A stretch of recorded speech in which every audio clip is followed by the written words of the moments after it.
Swastiastu, greetings from Bali. Hello everyone, my name is Gusde and I'm here with my mom who will be sharing her experience and understanding as a Balinese Hindu woman on how to make the Canang Sari. She was taught how to make it from a very young age by her mother, and she also passed down the information to me as well. So, what is the Canang Sari? The Canang Sari is the most routinely used and simple offerings that is made by the Balinese Hindus to express their gratitude to Ida Sangyang Widiwasa or God. The Canang Sari can be seen everywhere in Bali, in front of the houses, the temples, and wherever you look, you are sure to find one. There are three forms of Canang Sari. There is the rectangular Canang Sari, the triangular, and the round Canang Sari. The Canang Sari is the most basic offering that you can make, and it serves as the essence of all offerings, whether big or small, and its ingredients are vital to every ceremony. Today, we will show you how to make the rectangular Canang Sari, and my mom is going to demonstrate and show you each step. Before we begin, here are the materials that you will need. First, you will need young coconut leaves or banana leaves.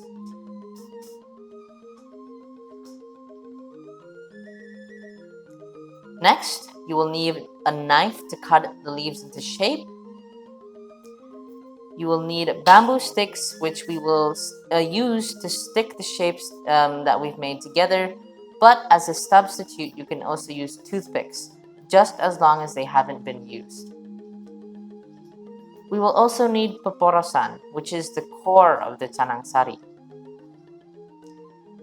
It is made from the betel leaf, lime,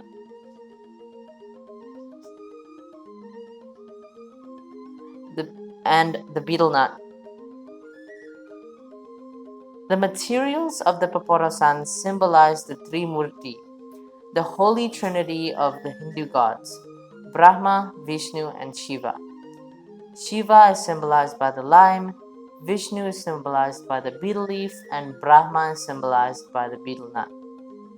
Though if you can't find any of these ingredients where you are, any leaf can be used. You will also need raka raka.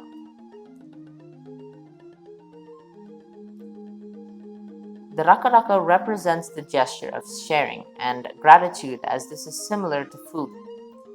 In Bali, for the raka raka, we use the ingredients we usually use are sugarcane, banana, rice,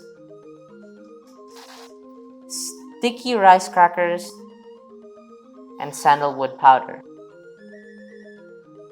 The raka raka can also be substituted with any food that you would like to present to God. Then you will need the flowers to decorate the chana.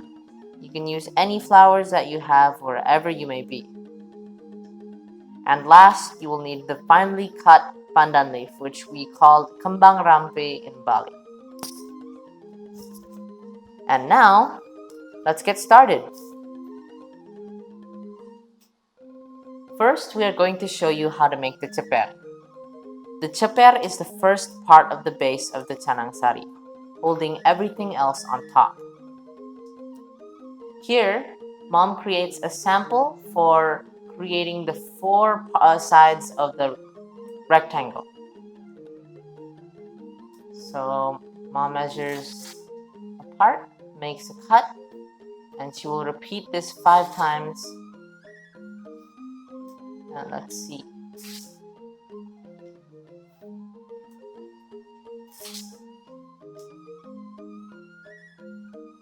And once you get to the 5th, you just cut it off and you'll have a long piece of young coconut leaf, cuts made around it. Now it will be a lot easier to create a square shape. So here she turns it into a square shape and we'll stick it together using the bamboo leaves, the bamboo sticks that we have prepared. She sticks it together in each corner making sure every part is strong.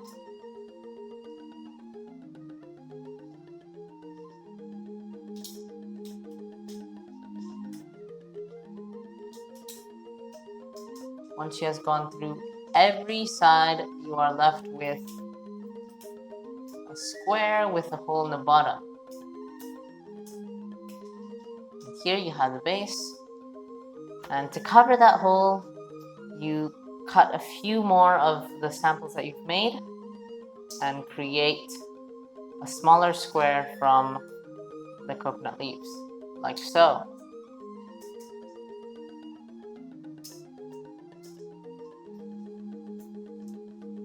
And now you patch up the hole by sticking those two together.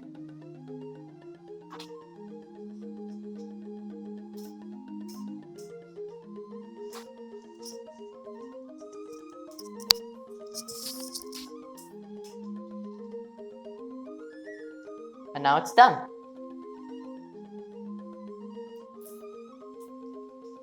Now that you've made the chapter, the next step is the sampian urasari, what we will put on top. So you measure out a piece a bit longer than the diagonal length of the base, the chapter. Then you cut off a part, leaving you with that. And you're making two of these cut off pieces, leaving you with something that looks like this. First, you cut a hole in between, which will give you a hole in the middle.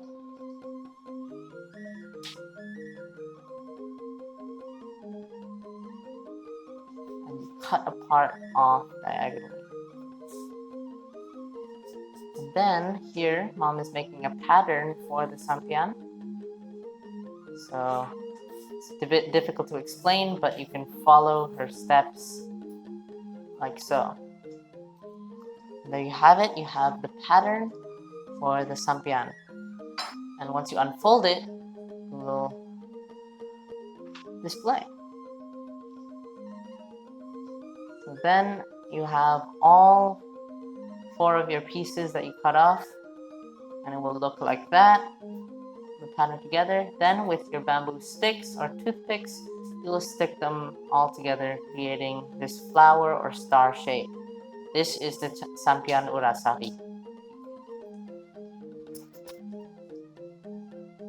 Like so. Now we have our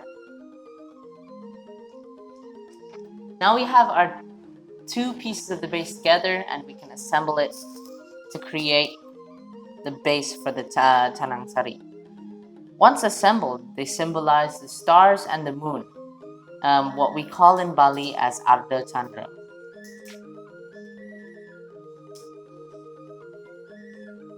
Now the base is complete.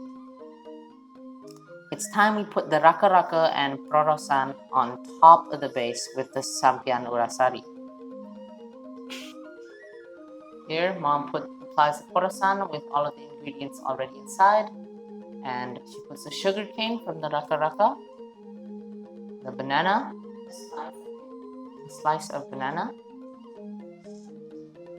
some rice, a piece of the rice crackers, and then she is done. Now it's time to apply the flowers. So there's a special way we put the flowers on the Canang Sari. Each side represents a god, and each color represents a god. So first we start off with the white flowers. This symbolizes, the white will be placed on the east, and this symbolizes Iswara, the Hindu god Iswara. So you can use any white flowers that you are able to find wherever you are. Then for the red, we face at the bottom or the east. Or the south. And this represents Brahma. Then for the west, we will use yellow. Here we are using marigold. Then for the north, we will use purple or blue, which represents Vishnu. And the yellow represented Mahadewa.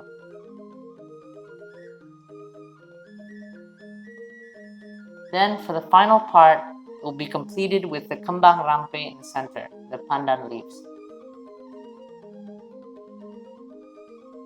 And now your Canang Sari is ready.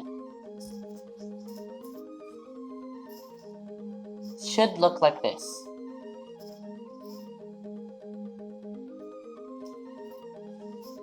So making offerings are all about devotion and meditation. And the way we make offerings is also a way we preserve the nature and preserve the ingredients by needing to use these in offerings, keeping the flora of all the ingredients alive. So, hope you enjoyed. Thank you for watching, and Om Santi Santi Santi Om.